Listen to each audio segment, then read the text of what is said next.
Hey guys, so before we start today's video, I just want to do another quick announcement that I am doing a second run of the Completionist Legacy live show. This time I'm going to be touring in the Midwest of the United States. This tour is happening from November 18th through the 23rd. November 18th I'll be in Chicago, November 19th I'll be in East Moline, November 20th I'll be in Milwaukee, November 21st I'll be in St. Louis, November 22nd I'll be in Indianapolis, which I used to go to Indie PopCon, so I know a lot of you guys have been going to that one, and I end the show November 23rd in Denver, Colorado. Tickets are moving pretty quickly, so if you want to pick up your tickets today, head over to thecompletionist.com/live. There are some VIP packages still left too. Needless to say, if these shows do really well, I'll probably do an East Coast or a West Coast tour, and hopefully one in Europe as well. So please come to the shows, let's hang out, let's laugh, let's cry, let's play games. I'll see you guys there. Five Nights at Freddy's. After several years, a seemingly endless number of sequels, and countless videos picking apart all of the little bits of lore hidden throughout the series, just the words Five Nights themselves makes me want to go running for the door, but not in fear, so much as it just sounds so stressful and difficult, like it's going to suck away years of my life. Again, and I admit, I played a part in the internet's love affair with those games, but I keep getting older, and FNAF, well, FNAF stays the same age. Wish me luck as I recomplete the hardest game in the series, and which will be my last Five Nights at Freddy's video ever, with Five Nights at Freddy's 2.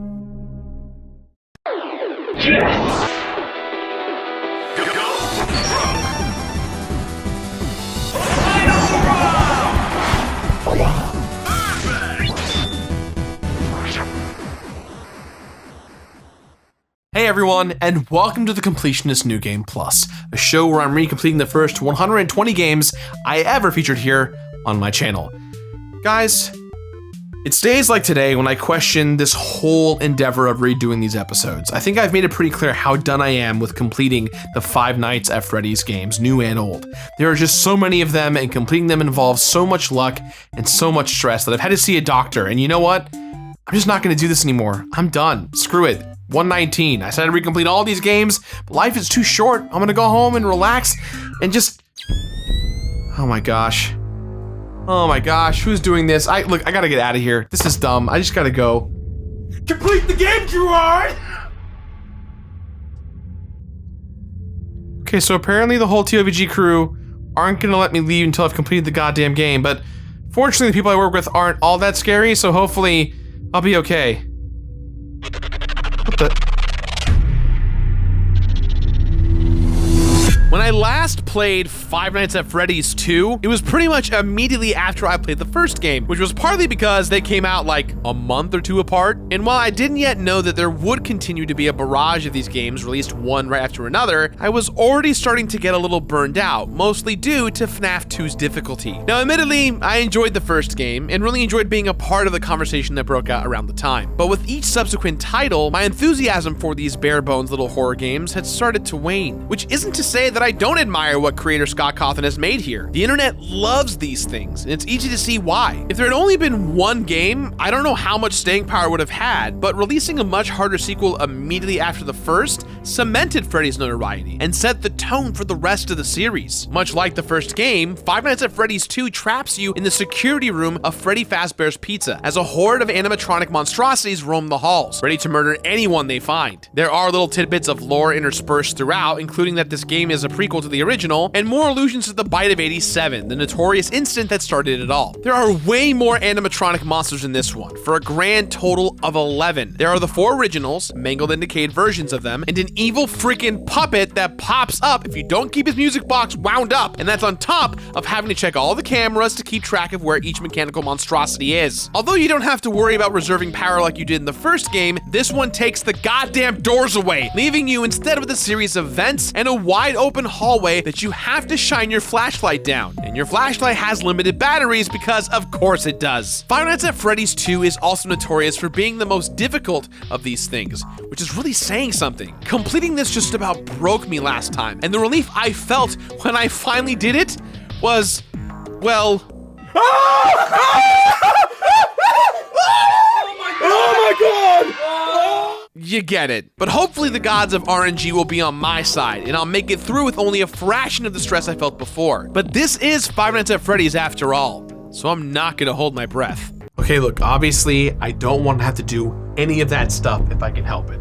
So maybe I can still get out of here. I'm almost out of this. Not this time, Five Nights.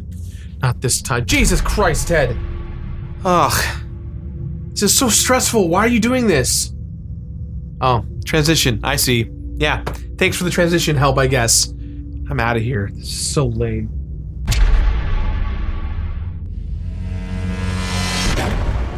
Horror games have a unique appeal. The Five Nights at Freddy's series stripped down the genre to its barest essentials. You're stuck in one room, unable to move, with the knowledge that a bunch of scary animal mascots are looking for you, and that they'll pop up and make a loud-ass noise when they get you. It's as tense and stressful as it was the first time I played it. But stressful isn't the same thing as scary. This is a major trap that the horror genre can fall into no matter what medium you're talking about. Having something pop out while the soundtrack suddenly spikes has always been an easy way to get scares. But they're the type of scares that leave you almost immediately after. They don't linger or having you look over your shoulder for days on end. They're just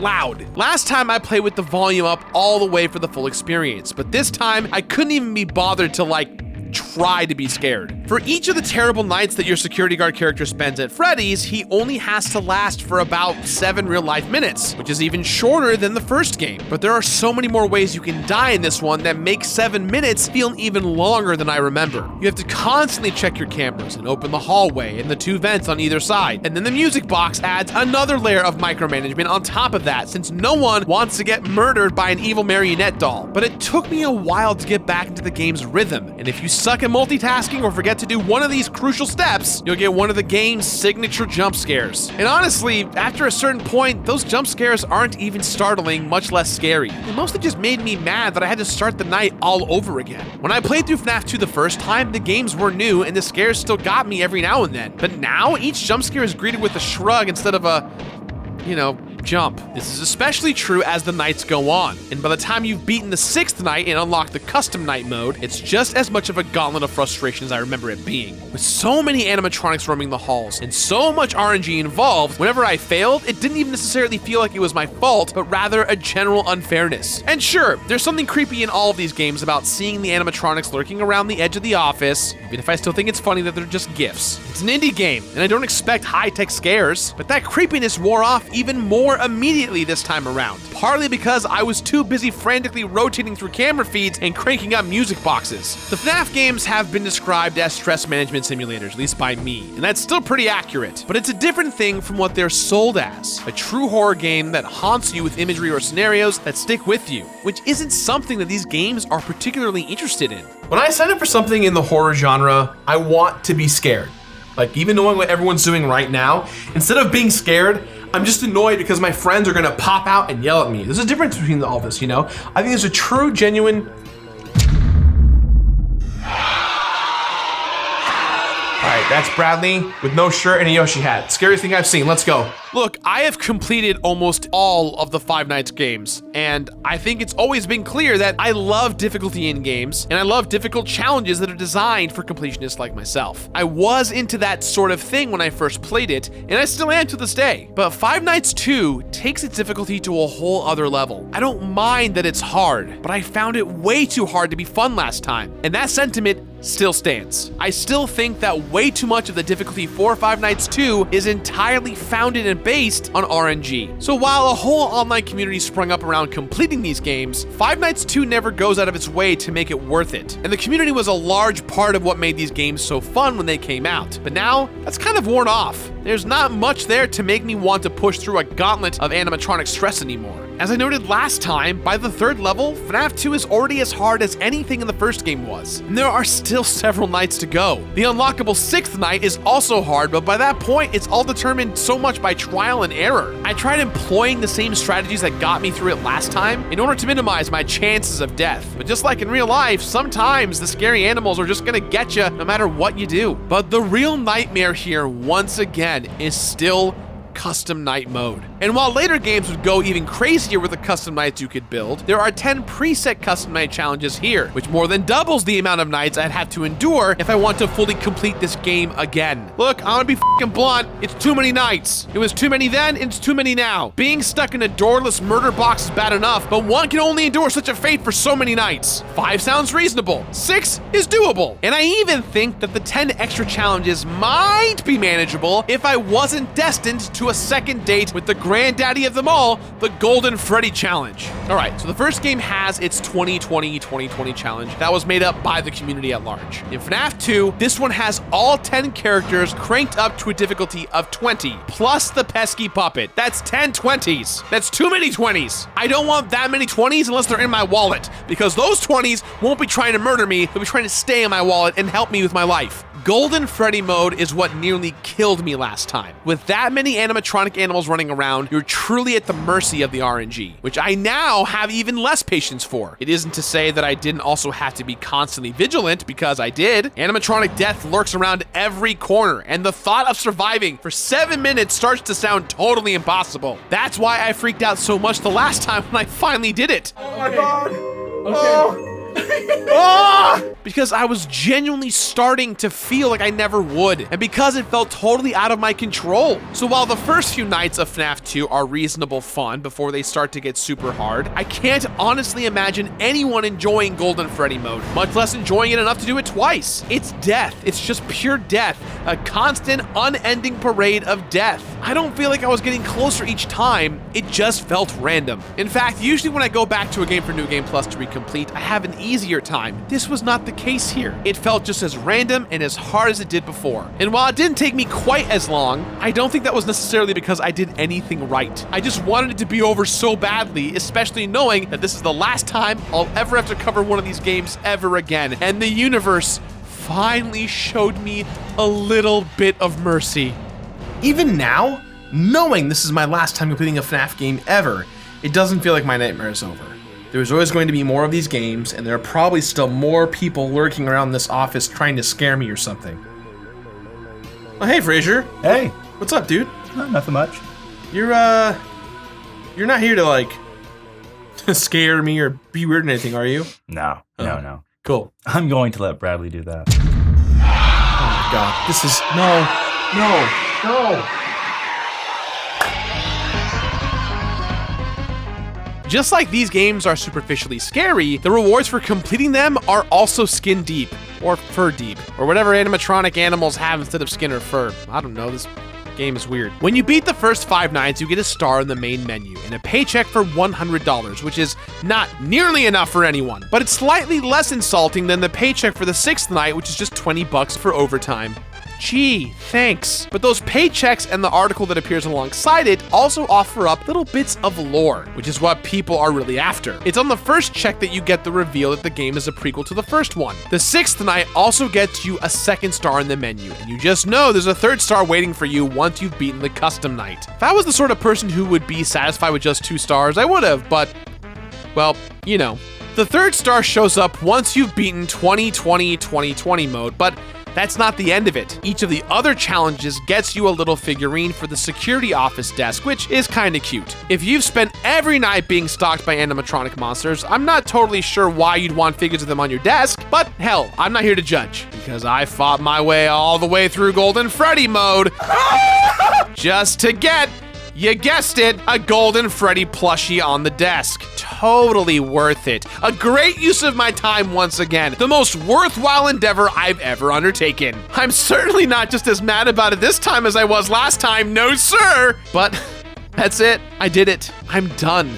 I am done, and I am free of Scott Cawthon and his Five Nights at Freddy's games. You can keep making them, Scott. Keep pumping them out. Guess who's not playing them? Me.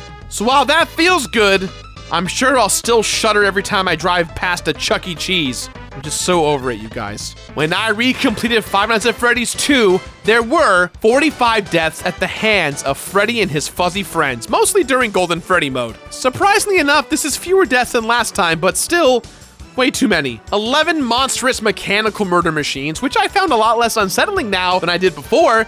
It's probably because I've played so many damn games, but that's fine. 3 stars on the main menu and a desk full of figurines, which was just as unfulfilling of a reward this time as it was last time. 20 total hours played, which is insane for a game that's just surviving through a 7-minute long night 16 times, and that's somehow still even quicker than I did it previously. And zero 5-night games in my future. I mean it this time. I'm done. My therapist said I'm free. I am done.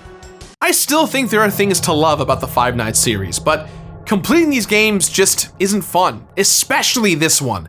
The little tidbits of lore are neat and all, but they have so little to do with the actual playing of the game. So while I admire what Scott Cawthon has made for himself and the community, these games are just no longer for me. Oh my gosh. Woo! Guys, I'm free. I'm home. I did it!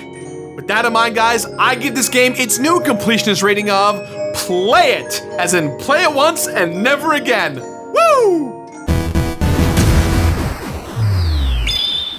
Play it! That's all the time we have today, guys, so please, as always, let me know what you thought about today's episode somewhere on the internet. Hey, don't forget, I am doing another run of the Completionist Legacy Tour. I am headed to a city near you in the Midwest if you live in the Midwest. Tickets are on sale right now. Head over to thecompletionist.com/live. Again, that's thecompletionist.com/live. Get the tickets. I'll see you guys there. Guys, thanks for watching the show. Hit that subscribe button and hit the bell to stay on all notifications. We do new videos every Wednesdays and Saturdays. I've been Gerard the Completionist, and I'll see y'all next week for another episode where I never have to play a FNAF game ever again. Yes!